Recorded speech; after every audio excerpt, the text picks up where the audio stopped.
Olá, eu sou Hermínio Portes.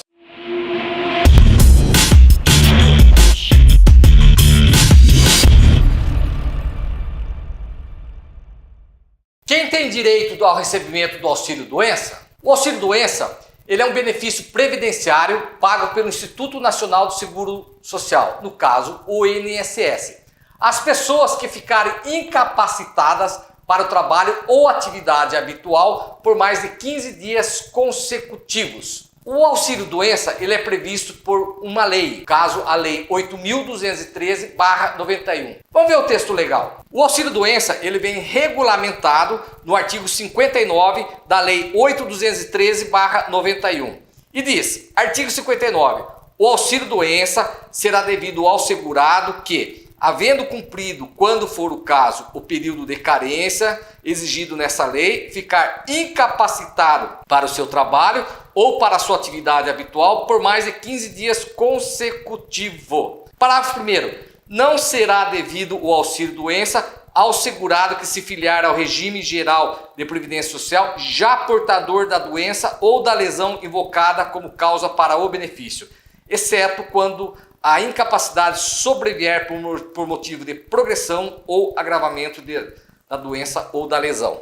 Conforme pode verificar, existem alguns requisitos para a concessão do auxílio-doença. Não é a bel prazer. Existem, na realidade, 3 requisitos que devem ser preenchidos para que uma pessoa possa receber esse respectivo benefício. Vamos esmiuçar, vamos explicar detalhadamente quais são esses requisitos, quando começa o direito ao recebimento desse benefício, qual o valor desse benefício, se ele pode ser cumulado ou não com o outro. Vamos por etapa. São 3 os requisitos para a concessão do auxílio-doença, que são a incapacidade para o trabalho ou atividade habitual do trabalhador, o cumprimento da carência e ter a qualidade de segurado. Bom, o que é a incapacidade? A incapacidade para o trabalho. A pessoa não pode trabalhar. E essa comprovação, ela vem por atestado médico. Então, não se exige que o segurado esteja incapaz para toda e qualquer atividade, mas sim que ele esteja impossibilitado de prestar atividade laborativa habitual. Não para todas. Essa incapacidade para a atividade laborativa, ela não pode ser pré-existente. Não pode entrar no RGPS, que é o Regime Geral da Previdência Social, já portador dessa doença e depois pleitear o auxílio-doença por conta dela. A não ser que ocorra um agravamento. Mais ou menos é assim. Você tem um carro e não faz o seguro dele. E você bateu esse carro. Aí no outro dia você resolve fazer o seguro. Evidentemente, o seguro não vai cobrir a batida do dia anterior. Vai valer daqui para frente. E a mesma coisa com relação ao benefício. Vale a partir do ingresso. Então, o primeiro requisito é a incapacidade para o trabalho ou atividade habitual tem que ser comprovada por atestado médico ou a comunicação do acidente, o que acabou vitimando. O segundo requisito para a concessão desse benefício é a carência. E o que é essa carência?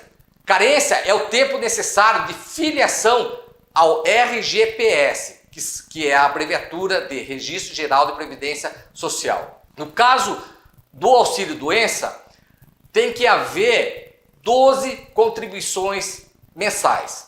Vamos ver o texto de lei. O artigo 24 da Lei 8.213/91 fala: período de carência é o número mínimo de contribuições mensais indispensáveis para que o beneficiário faça jus ao benefício, consideradas a partir do transcurso do primeiro dia dos meses de suas competências. O artigo 25. A concessão das prestações pecuniárias do regime geral da Previdência Social depende dos seguintes períodos de carência, ressalvado o artigo 26. 1. Auxílio-doença, 12 contribuições mensais. Então, a primeira regra que se insere é que, para a concessão do benefício do auxílio-doença, tem que ter também a carência de 12 meses. Mas existem 2 situações legais, duas situações previstas na legislação aonde essa carência ela é dispensada. E também, como sempre, tem que estar expresso na lei. Vamos ver o texto legal. O artigo 26 da Lei 8.213/91 fala: independe de carência a concessão das seguintes prestações. O inciso 2, auxílio-doença e aposentadoria por invalidez nos casos de acidente de qualquer natureza ou causa e de doença profissional ou do trabalho, bem como nos casos de segurado que, após filiar-se ao RGPS, for acometido de alguma das doenças e afecções especificadas em lista elaborada pelos Ministérios da Saúde e da Previdência Social, atualizada a cada 3 anos, de acordo com os critérios de estigma, deformação, mutilação, deficiência ou outro fator que lhe confira especificidade e gravidade que mereçam um tratamento particularizado. Então, a carência ela é dispensável, ou seja, não precisa ter os 12 meses de contribuições, aquela contribuição mensal que se faz, o famoso INSS que as pessoas comentam, né? Em duas hipóteses, quando for decorrente de um acidente de qualquer natureza ou doença profissional ou do trabalho. Por exemplo, a pessoa começou a trabalhar hoje e por algum motivo sofreu um acidente, caiu, quebrou a perna, quebrou o braço, sei lá, sofreu um desmaio, bateu a cabeça. Então, como se esperar 12 meses? Houve um acidente, então tem que ser respeitado essa situação, essa condição. Não há previsão, não tem como se esperar o período de 12 meses. Aconteceu, é um fato isolado. Ou a doença, ou o aparecimento de uma doença decorrente do trabalho que ele está realizando. Exemplo, a pessoa trabalha numa numa mina, extração de carvão. O que acontece? Ele tem um problema pulmonar e não pode mais estar lá. Criou alguma espécie de doença pulmonar nele e ele não pode mais estar lá e precisa recuperar. Então, nessa situação, também não há necessidade de esperar a carência. Agora, a outra segunda hipótese de dispensa da carência. O trabalhador for acometido de moléstia expressamente especificada em lista do Ministério da Saúde ou da Previdência Social. Vamos lá ver quais são essa lista. Isso também é previsto na Lei 8.213/91 e vem estipulado lá no artigo 151. Vamos vê-lo. O artigo 151 da Lei 8.213/91 fala: até que seja elaborada a lista de doenças mencionada no inciso 2 do artigo 26, independe de carência a concessão de auxílio-doença e de aposentadoria por invalidez ao segurado que, após filiar-se ao RGPS, lembre-se disso, for acometido das seguintes doenças: tuberculose ativa, hanseníase, alienação mental, esclerose múltipla, hepatopatia grave, neoplasia maligna, cegueira, paralisia irreversível e incapacitante, cardiopatia grave, doença de Parkinson, espondiloartrose anquilosante, nefropatia grave, estado avançado de doença de Paget, que é a osteite deformante, síndrome de deficiência imunológica adquirida, a AIDS, ou contaminação por radiação com base em conclusão de medicina especializada. Bom, então, nessas circunstâncias, não há necessidade de ter a carência. Aí, nós já falamos sobre 2 requisitos. Lembrando que são 3. A incapacidade para o trabalho por mais de 15 dias, a carência e agora o último requisito, que é a condição de segurado. Segurado, existem dois tipos, que são os segurados obrigatórios e os segurados facultativos. Os segurados obrigatórios são aqueles empregados que são remunerados e os facultativos que não são remunerados, os autônomos. A lei cuida dessa parte dos segurados no artigo 11 a 13. Mas vamos colocar um texto elucidativo. Bom, gente, como vocês podem observar, o que são segurados? São pessoas físicas que exercem atividade laborativa remunerada, que são os empregados, segurados obrigatórios, à exceção dos ocupantes de cargos efetivos permanentes de regime próprio da Previdência Social ou pessoas que não exercendo trabalho remunerado No caso, são exemplos contribuintes individuais, os famosos autônomos, né? Filiam-se à Previdência por meio de contribuições, são segurados facultativos. Dessa vinculação, ela é muito importante essa vinculação, porque a partir dela nasce a obrigação contributiva. O segurado tem que fazer a sua contraprestação, que é pagar o famoso INSS, que na realidade é a contribuição previdenciária, e nasce o dever de proteção consistente na concessão de benefícios e serviços para o ente segurador, no caso o INSS. Se acontecer alguma coisa que o segurado não consiga mais trabalhar, ele vai ter o respectivo benefício. E a lei fala quais são os segurados. 1. Empregado. 2. Empregado doméstico. 3. Contribuinte individual. 4. Trabalhador avulso. E o 5. O segurado especial. Não vamos especificar explicando cada um deles, senão o vídeo vai ficar muito longo. E se for o caso, depois a gente pode falar especificamente sobre cada um, caso haja algum comentário expondo esse tipo de dúvida. Aí esclarecerei com o maior prazer. Então já explicamos os 3 requisitos para a concessão do auxílio-doença. Incapacidade para atividade laboral habitual por mais de 15 dias, a condição de ser curado e o período de carência. E o benefício? Quando ele se inicia? Ele tem início a partir do 16º dia do afastamento da atividade para o segurado empregado e para os demais casos da data do início da incapacidade enquanto perdurar a incapacidade. Por que para o empregado começa a partir do 16º dia? Porque do primeiro dia até o 15º, quem paga é o empregador. A partir do 16º dia, o INSS começa a pagar. Por que para os demais segurados não funciona assim? Ora, gente, porque eles são segurados facultativos. Significa que, se eles trabalharem, eles ganham. Se eles não trabalharem, eles não ganham.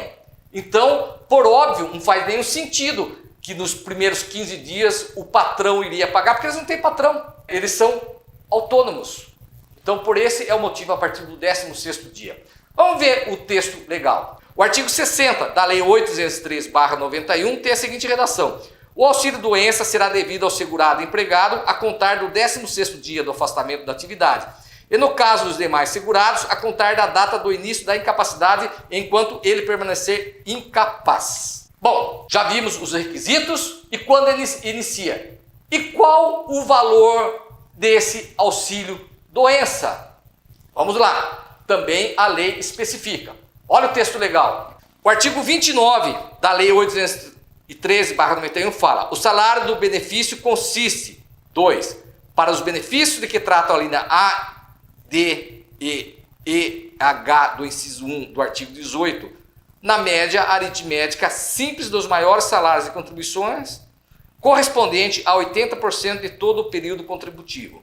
E aí no artigo 61 ele complementa. Ele fala: o auxílio-doença, inclusive o decorrente de acidente do trabalho, consistirá numa renda mensal correspondente a 91% do salário do benefício, observado o disposto na seção 3, especialmente no artigo 33 desta lei. Bom, daí que a gente vai se desumir que tudo vai depender de um cálculo e do valor da contribuição que ele efetuava. Mas uma coisa é certa, não será 100%. Não terá o mesmo, inclusive poderá ser inferior ao salário mínimo. Por quê?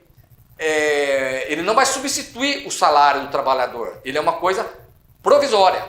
É um afastamento temporário. Porque se esse afastamento for definitivo, a incapacidade for permanente e ele não puder mais trabalhar, isso pode vir a resultar num outro benefício dependendo da perícia a ser realizada. No caso, a aposentadoria por invalidez. O auxílio-doença poderá ser convertido em aposentadoria por invalidez. Aí sim, por dispositivo constitucional, todo benefício, todo valor que substitua o salário do trabalhador não pode ser inferior ao salário mínimo. E lembrando, o auxílio-doença ele não pode ser acumulado com nenhum outro benefício previdenciário. Deverá haver a escolha, ou um ou outro. A lei proíbe. Como que faz para pleitear esse benefício? Se for empregado e teve um acidente no trabalho ou um afastamento, na maioria das vezes é a própria empresa que vai encaminhar para o INSS. Mas isso não fazendo, compete ao segurado ir a um posto de agência do INSS, levar o atestado ou a comunicação do acidente e preencher os respectivos formulários que estiver lá e pleitear esse benefício. Desse pedido poderá acontecer duas coisas: o deferimento, sem problema nenhum, está resolvida a situação, está falando por quanto tempo vai ser deferido e o valor que você vai ser recebido, ou o indeferimento desse benefício. O indeferimento, por consequência, implica na necessidade do segurado ter que voltar à atividade laborativa. Mas se ele estiver incapacitado, se ele não puder, só vai restar a via judicial. E aonde se pleiteia isso via judicialmente? Como se trata de uma autarquia federal, a competência para julgar é a Justiça Federal, não as estaduais. A Justiça Federal, salvo numa única hipótese que eu já vou argumentar. O que acontece? Se na cidade de vocês houver o Juizado Especial de Pequenas Causas Federal, Juizado Especial Federal, vão até lá, levem o atestado, todos os documentos que você possui, comprovando a condição de segurado, o cumprimento da carência e a incapacidade, e formulem um pedido. Vai ser feito um processo e o juiz, se preenchido os requisitos, não restará outra alternativa senão a concessão desse auxílio-doença. Se eventualmente não estiver o juizado federal, vocês deverão ajuizar perante a Justiça Federal. Aí necessitará de um advogado especializado ou específico, um advogado de confiança de vocês, para fazer o respectivo processo, porque é formal, existe uma petição inicial, que é uma peça técnica, existe a necessidade de transportar o seu direito para uma peça técnica, e essa peça técnica somente o advogado poderá fazer. Agora, se na cidade de vocês não houver a Justiça Federal e houver a Justiça Estadual, aí sim vocês poderão pleitear nessa Justiça Estadual. O artigo 109, inciso 1 da Constituição Federal garante isso para vocês. Bom, eu espero que eu tenha colaborado, e se esse vídeo de alguma maneira for útil para vocês, compartilhem, se inscrevam no meu canal, ativem o sino, me sigam nas redes sociais. Muito obrigado, fiquem com Deus e até a próxima.